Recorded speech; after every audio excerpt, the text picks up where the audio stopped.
Hello to all of you. तो कैसे हो आप सब। आज अपन फिर मिलते हैं AIIMS MSc nuclear medicine exam के कुछ और नए क्वेश्चंस के साथ। So we will start. First of all hello. ठीक है, तो आज भी अपन लास्ट वीडियो के जैसे कुछ क्वेश्चंस डिस्कस करेंगे। सबसे पहला क्वेश्चन अपना है,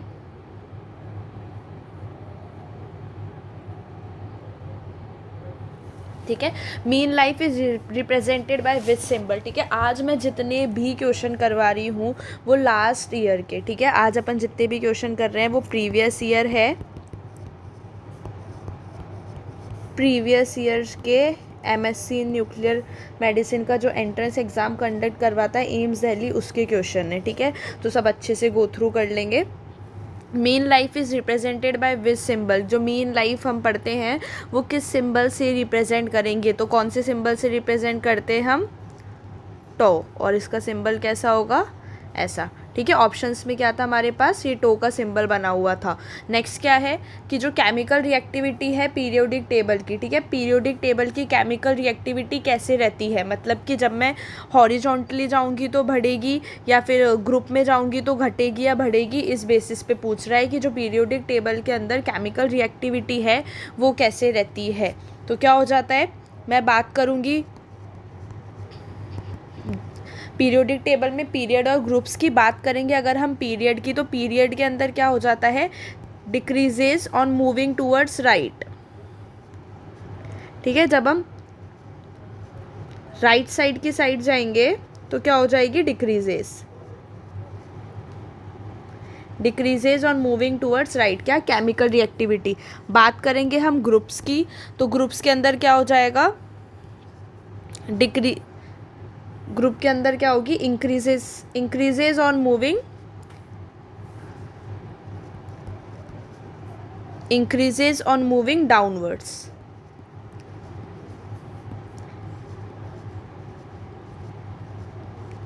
मतलब क्या होगा, अगर बात करें पीरियड की, तो पीरियड के अंदर क्या हो रहा है कि जब लेफ़्ट से राइट में, ठीक है, जब लेफ़्ट से राइट में जा रहा है तो क्या हो रहा है, डिक्रीजेस। ठीक है, बात करेंगे ग्रुप की, तो ग्रुप के अंदर क्या हो रहा है कि जब ऊपर से नीचे जा रहा है तो क्या हो रहा है, ये इंक्रीजेस, क्या, केमिकल रिएक्टिविटी। तो ये पूछा था क्वेश्चन के अंदर, इसके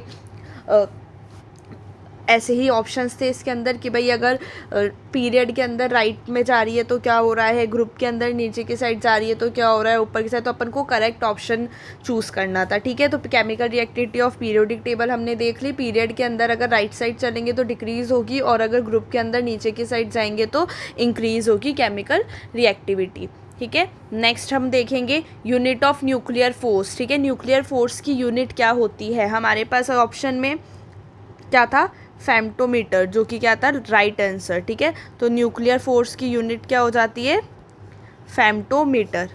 ठीक है, which cancer is most common in children due to radiation like Chernobyl disaster.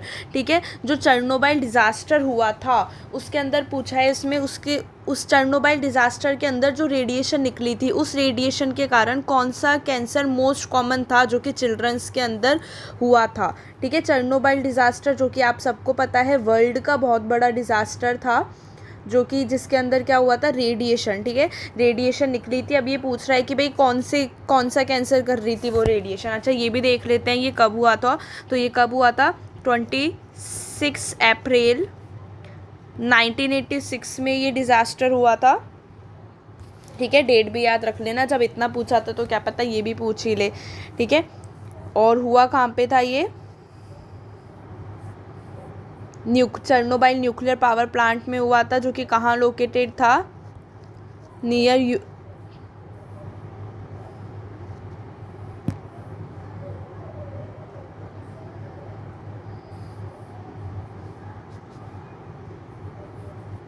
ठीक है, नियर प्रिप्यात, यूक्रेन,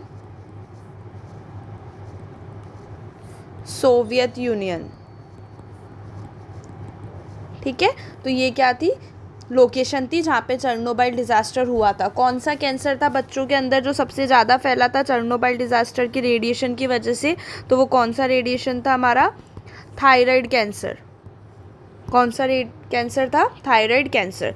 नेक्स्ट हमने हम देखेंगे स्पेक्ट और पेट के फुल फॉर्म। हम अभी तक दोनों में से कोई अल्टरनेटिवली आती रहती है कि भाई इनकी पूरी फुल फॉर्म, क्योंकि न्यूक्लियर मेडिसिन के अंदर जो 2 डायग्नोसिस टेस्ट है उसके अंदर आते हैं ये स्पेक्ट और पेट। तो स्पेक्ट का पूरा नाम क्या है? सिंगल फोटोन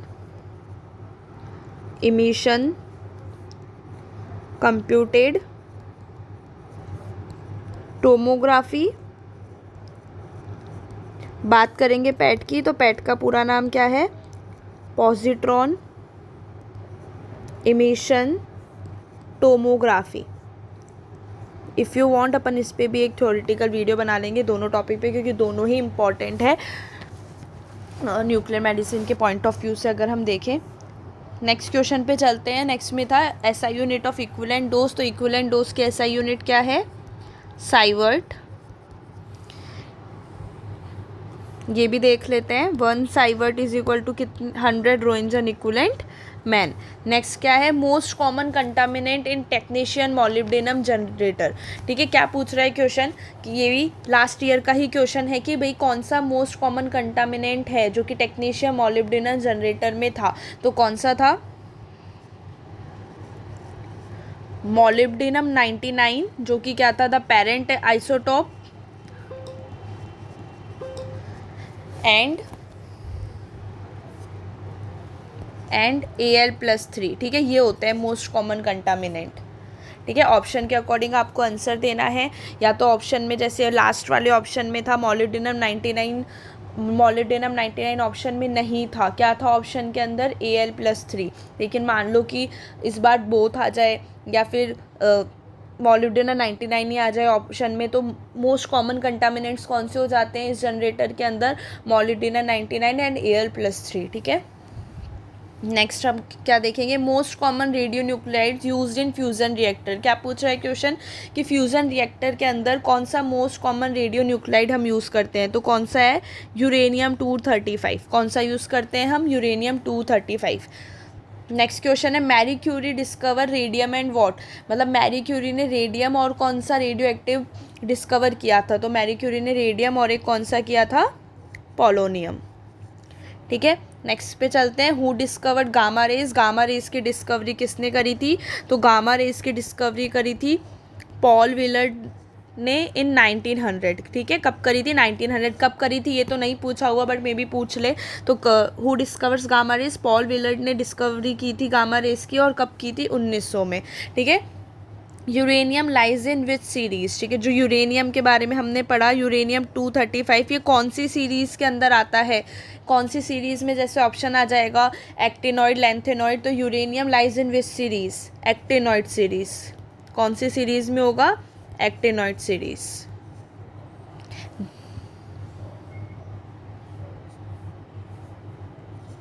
ठीक है, नेक्स्ट क्वेश्चन हम देखेंगे थर्मल एनर्जी ऑफ न्यूट्रॉन्स। ये अब तक 2 बार पूछा हुआ है। न्यूट्रॉन्स की थर्मल एनर्जी कितनी होती है?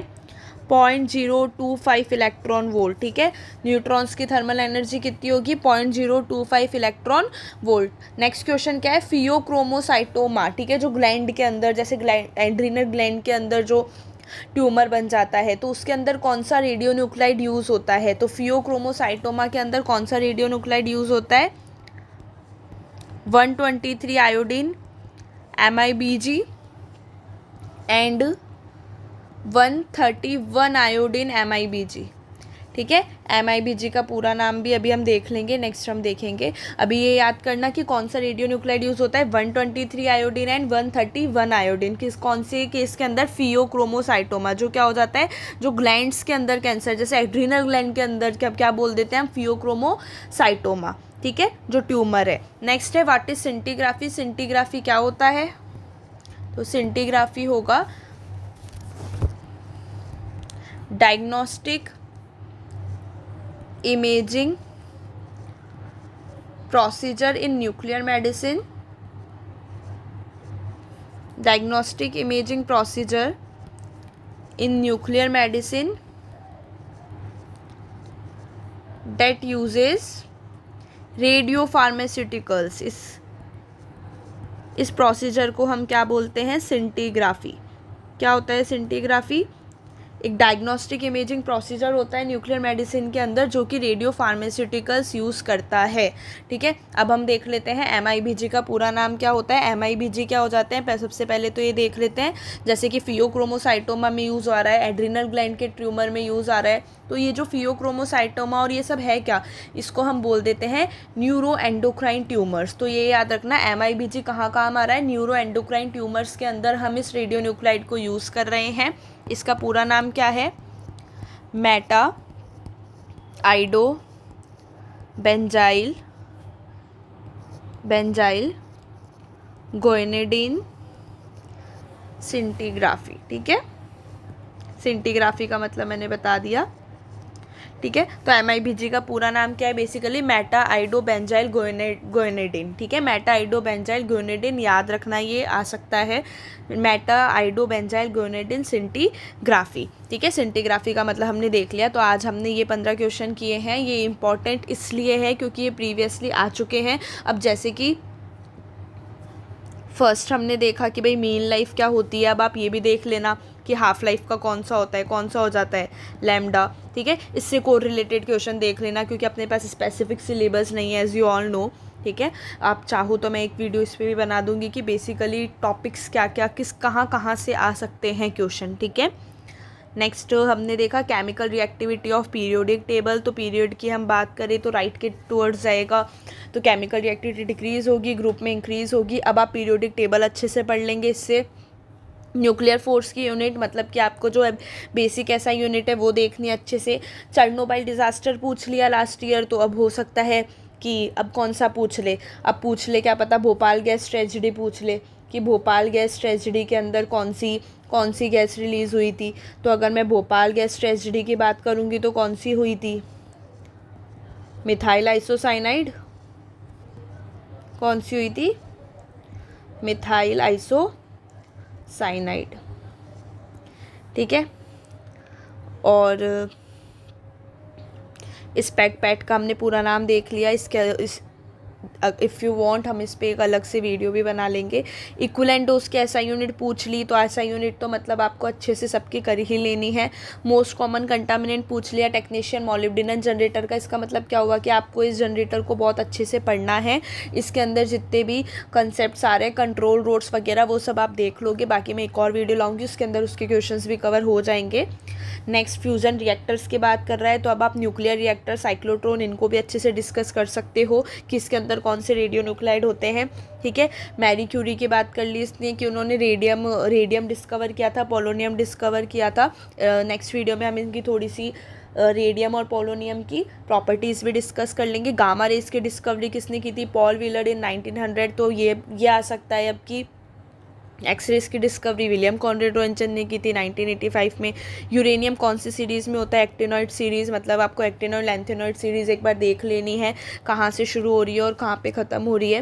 न्यूट्रॉन की थर्मल एनर्जी हमने देख ली, 0.025 मेगा इलेक्ट्रॉन वोल्ट। फियोक्रोमोसाइटोमा में कौन सा रेडियो न्यूक्लाइड यूज़ होता है, ठीक है। अब ये रेडियो न्यूक्लाइड वगैरह आपको कहाँ से पढ़ना है, इसके लिए मैं बिल्कुल विद इन 1 to 2 days ही एक अच्छा सा शॉर्ट वीडियो बना दूंगी, जिससे कि आप वहाँ पे एक गो थ्रू कर लो, ठीक है। नेक्स्ट हमने देख लिया सिंटीग्राफी क्या होती है और MIBG का पूरा नाम क्या होता है, और जो MIBG रेडियो न्यूक्लाइड है वो कौन से ट्यूमर्स में काम आता है, neuro endocrine tumours. I hope कि ये आपके लिए बेनिफिशियल रहा हो। So thank you so much.